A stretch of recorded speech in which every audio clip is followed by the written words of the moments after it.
علماء فرماتے ہیں کل خیر وصلا و یصل الینا السبب فیہ سیدنا رسول اللہ صلی اللہ علیہ وسلم، کہ کائنات کی ہر خیر، ہر بھلائی، ہر خوبی جو کسی تک پہنچی ہے یا کسی تک پہنچے گی، تو فرمایا اس کا وسیلہ اور سبب ہمارے آقا و مولا حضرت محمد الرسول اللہ صلی اللہ علیہ وآلہ وسلم ہے۔ یہی وجہ ہے ایک دن صحابہ کرام کے درمیان خطبہ ارشاد فرماتے ہوئے ہمارے پاک نبی صلی اللہ علیہ وسلم نے ارشاد فرمایا حیاتی خیر لکم تحدثون و یحدث لکم، فرمایا میری زندگی بھی تمہارے لیے بہتر ہے کہ تم طرح طرح کے کام کرتے ہو، وَيُحْدَثُ لَكُمْ، اور پھر تمہارے لیے کچھ اللہ تعالیٰ کی طرف سے امور سر انجام دیے جاتے ہیں، کچھ احکامات آتے ہیں، تُحْدِثُونَ وَيُحْدَثُ لَكُمْ، تو یہ میری زندگی بھی تمہارے لیے بہتر ہے کہ وہی تم تک پہنچتی ہے میرے ذریعے، اور تمہیں آسمانی ہدایت سے حصہ ملتا ہے اور تم اپنی زندگی کو سنوار لیتے ہو۔ پھر فرمایا وَمَمَاتِي خَيْرٌ لَكُمْ، اور میرا اس جہان سے پردہ کر جانا یہ بھی تمہارے لیے بہتر ہے۔ تو پوچھا یا رسول اللہ یہ کیسے ہمارے لیے بہتر ہے؟ آپ تو جب پردہ فرما جائیں گے ہمیں آپ کی زیارت نہیں ہوگی، ہم روئیں گے، گڑ گڑائیں گے، دکھ میں مبتلا ہوں گے، تو پھر یہ فراق ہمارے لیے جدائی کیسے بہتر ہو گئی؟ فرمایا تُعْرَضُ عَلَيَّ أَعْمَالُكُمْ وَإِنْ وَجَدْتُ خَيْرًا حَمِدْتُ اللَّهَ، فرمایا میرا وصال اس لیے تمہارے لیے بہتر ہے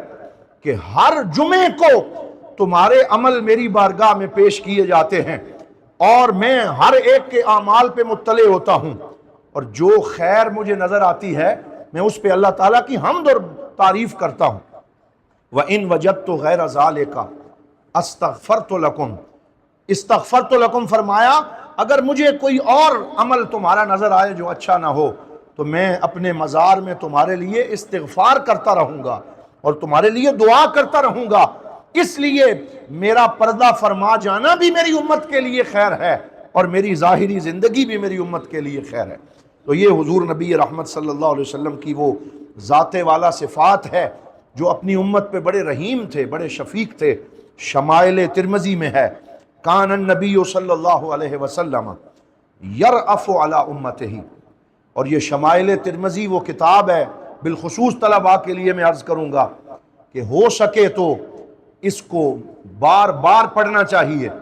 سبکن پڑھنا چاہیے۔ اس میں حضرت سیدنا امام ترمذی نے 435 احادیث وہ جمع کی ہیں جو ہمارے پاک نبی صلی اللہ علیہ وسلم کے شمائل اور خصائل پہ مشتمل ہے۔ حضور اپنے گھر میں کیسے تھے، گھر سے باہر حضور کا معمول کیا تھا، آپ کا لباس مبارک کیسا تھا، حلیہ مبارک کیسا تھا، گفتگو کیسے فرماتے تھے، کون سے پیالے میں پانی پیا کرتے تھے، سرما لگاتے تھے تو اس کا وصف کیا تھا، اور آپ کے نالین مبارک کیسے تھے، حتیٰ کہ حضرت امام ترمذی کے استاد محترم حضرت امام اسماعیل بخاری رحمت اللہ تعالی علیہ، آپ نے ارشاد فرمایا من کان فی بیتہ ھذا الکتاب فکأن النبی موجود فی بیتہ، فرمایا میں اس کتاب کے بارے میں یہ خوشخبری سناتا ہوں کہ جس کے گھر میں یہ کتاب موجود ہے وہ یہ سمجھے کہ خود رسول اللہ کا جلوہ اس کے گھر میں موجود ہے، کیونکہ حضور صلی اللہ علیہ وسلم کے شمائل و خصائل کا مجموعہ ہے۔ ہم جب الحمدللہ مصر میں پڑھتے تھے وہاں ہمارا یہ معمول تھا، اور آج بھی طلباء یہ کرتے ہیں کہ جب لیلۃ المیلاد آتی ہے، شب میلاد، تو اس رات کو مکمل شمائل ترمذی کا ختم جو ہے وہ کیا جاتا ہے اور ان مکمل احادیث کو پڑھ کے سنایا جاتا ہے، پھر علماء اس کی سند متصل کے ساتھ اجازت عطا فرماتے ہیں۔ تو ہمیں بھی یہ چاہیے کہ حضور صلی اللہ علیہ وسلم کے شمائل و خصائل جو ہیں ان کا مطالعہ کریں۔ تو اس میں وہ فرماتے ہیں کان النبی صلی اللہ علیہ وسلم یرأف علی امتہ، آپ اپنی امت پہ بڑے شفیق تھے، یخاف علی امتہ، اور اپنی امت کے معاملے میں اللہ رب العزت کی بارگاہ سے ڈرتے اور خیر مانگا کرتے۔ وَكَانَ حَرِيصًا رَحِيمًا رَفِيقًا بِأُمَّتِهِ، اپنی امت پہ رحم فرماتے، شفقت فرماتے، نرمی کا معاملہ فرماتے، حتیٰ کہ پھر بعض علماء نے لکھا کہ کچھ انبیاء ایسے ہیں جنہوں نے اللہ رب العزت کی بارگاہ میں عرض کر دیا کہ یا اللہ یہ قوم میری بات نہیں سن رہی، ان کے اوپر عذاب جو ہے وہ نازل کر دیا جائے، اور خود کفار و مشرکین مکہ کے بارے میں قرآن فرماتا ہے وَإِذْ قَالُوا اللَّهُمَّ إِن كَانَ هَذَا هُوَ الْحَقُّ مِنْ عِنْدِكَ کہ اے اللہ اگر تو یہ کلام حق ہے تیری جانب سے. وہ شک کرتے تھے، شبہ کرتے تھے، تو انہیں کہنا تو یہ چاہیے تھا اگر یہ حق ہے تو ہمیں ہدایت دے دے، اگر یہ حق ہے تو ہمیں ماننے کی توفیق عطا فرما. لیکن یہ ان کی بدبختی کہ ان میں سے کچھ لوگوں نے کہا کہ اگر یہ حق ہے فَأَمْطِرْ عَلَيْنَا حِجَارَةً مِّنَ السَّمَاءِ أَوْ ائْتِنَا بِعَذَابٍ أَلِيمٍ. تو پھر ہمارے اوپر نعوذ باللہ کہنے لگے آسمان سے پتھر برسا دیے جائیں، عذاب آ جائے. تو خود ان نادانوں نے عذاب مانگا. حضور صلی اللہ علیہ وسلم کے دور رسالت میں وہ موجود تھے، لیکن حضور صلی اللہ علیہ وسلم نے ان کی اس دعا کا ان کو کیا جواب دیا وہ تو بعد میں آپ سنیں. لیکن پہلے یہ دیکھیں کہ حضرت نوح علیہ السلام نے جب اپنی قوم کے بارے میں فرمایا رب لا تذر علی الارض من الکافرین دیارا انک ان تذرہم یضلوا عبادک ولا یلدوا الا فاجرا کفارا. حضرت نوح علیہ السلام نے ہاتھ اٹھا دیے، یا اللہ ان کافروں میں سے کسی کا گھر اس روئے زمین پہ نہ چھوڑ، انہیں ملیہ میٹ کر دے، ان کے گھروں کو نیست و نابود کر دے. اسی طرح ایک اور نبی نے دعا مانگی رب نطمس علی اموالہم واشدد علی قلوبہم فلا یؤمنوا حتی یروا العذاب العلیم. انہوں نے بھی عذاب کی دعا مانگی تو اللہ تعالیٰ نے ارشاد فرمایا قال قد اجیبت دعوتکما کہ اے نبیو تمہاری دعا کو قبول کر لیا گیا. تم نے جو مانگا ان کے اس دعا کرنے کی وجہ سے وہ قومیں ملیہ میٹ کر دی گئیں اور ان کو الٹ پلٹ کر کے رکھ دیا گیا. لیکن جب باری آئی رحمت للعالمین صلی اللہ علیہ وآلہ وسلم کی تو کفار و مشرکین مانگتے رہے کہ عذاب آئے. تو اللہ تعالیٰ نے قرآن میں یہ والی آیت نازل فرمائی وَمَا كَانَ اللَّهُ لِيُعَذِّبَهُمْ وَأَنْتَ فِيهِمْ وَمَا كَانَ اللَّهُ مُعَذِّبَهُمْ وَهُمْ يَسْتَغْفِرُونَ. فرمایا اے حبیب یہ مانگتے رہے لیکن سراپا رحمت بن کے آپ تشریف لا چکے ہیں. اب جب تک آپ ان کے درمیان موجود ہیں ان پہ اللہ تعالیٰ عذاب نازل نہیں فرمائے گا، یہ عذاب سے محفوظ رہیں گے، ان کے اوپر رحمت اور کرم کے بادل برستے رہیں گے. اسی لیے حضور پہ جب یہ آیت نازل ہوئی تو آپ نے خطبہ ارشاد فرمایا اور اس خطبے میں ارشاد فرمایا نزل اللہ علیکم امانین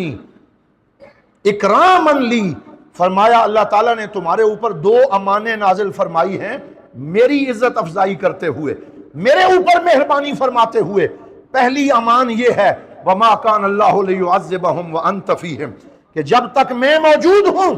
عذاب تمہارے اوپر میری امت پہ نہیں آئے گا. اور حضور کل بھی موجود تھے، بولیں حضور آج بھی موجود ہیں، وہ جلوہ گر ہیں. اور اعلیٰ حضرت فاضل بریلوی فرماتے ہیں چمک تجھ سے پاتے ہیں سب پانے والے، میرا دل بھی چمکا دے چمکانے والے، تو زندہ ہے واللہ تو زندہ ہے واللہ میرے چشم عالم سے چھپ جانے والے. تو سرکار دو عالم صلی اللہ علیہ وسلم کی رحمت، آپ کی جلوہ گری، آپ کی سیرت، آپ کی حدیث، آپ کے شمائل و خصائل اور آپ کی رسالت و نبوت آج بھی امت میں موجود ہے. اور حضور نے فرمایا دوسری امان میری امت کو یہ عطا کی گئی وما کان اللہ معذبہم وہم یستغفرون کہ استغفار کی نعمت تمہیں بخشی گئی. اور اللہ نے فرمایا جب تک تم استغفار کرتے رہو گے تمہارے اوپر کوئی عذاب نہیں آئے گا. اسی لیے حضور صلی اللہ علیہ وسلم نے ارشاد فرمایا آج کے اس خطبے سے اس تحفے کو اپنے دل میں بٹھا کے لے جائیں، یہ حضور کا فرمان ہے من لازم الاستغفار، میرے جس امتی نے استغفار کو لازم پکڑا، استغفر اللہ اور استغفار کا ورد میرا جو امتی کرتا رہا جعل اللہ لہ من کل ہم فرجا، اللہ تعالیٰ ہر غم اور ڈپریشن میں اسے کشادگی عطا فرمائے گا. ومن کل ضیق مخرجا اور ہر تنگی سے نکلنے کا اسے راستہ عطا فرمائے گا. ورزقہ من حیث لا یحتسب اور اسے اللہ وہاں سے رزق دے گا جہاں سے رزق ملنے کا اسے گمان بھی نہیں ہوگا، اسے غیب سے رزق ملتا رہے گا. تو اللہ تعالیٰ نے یہ دو امان ہمیں عطا فرمائیں اور الحمدللہ یہ دونوں امانیں ہمارے پاس ہیں. ہمارے پیارے آقا کا سیرت و کردار بھی ہمارے پاس ہے، استغفار کی دولت بھی ہمارے پاس ہے. ہمیں یہ چاہیے کہ ہم ان کے ساتھ اپنے پاک نبی صلی اللہ علیہ وآلہ وسلم کی سیرت و سنت پہ عمل کرتے رہیں.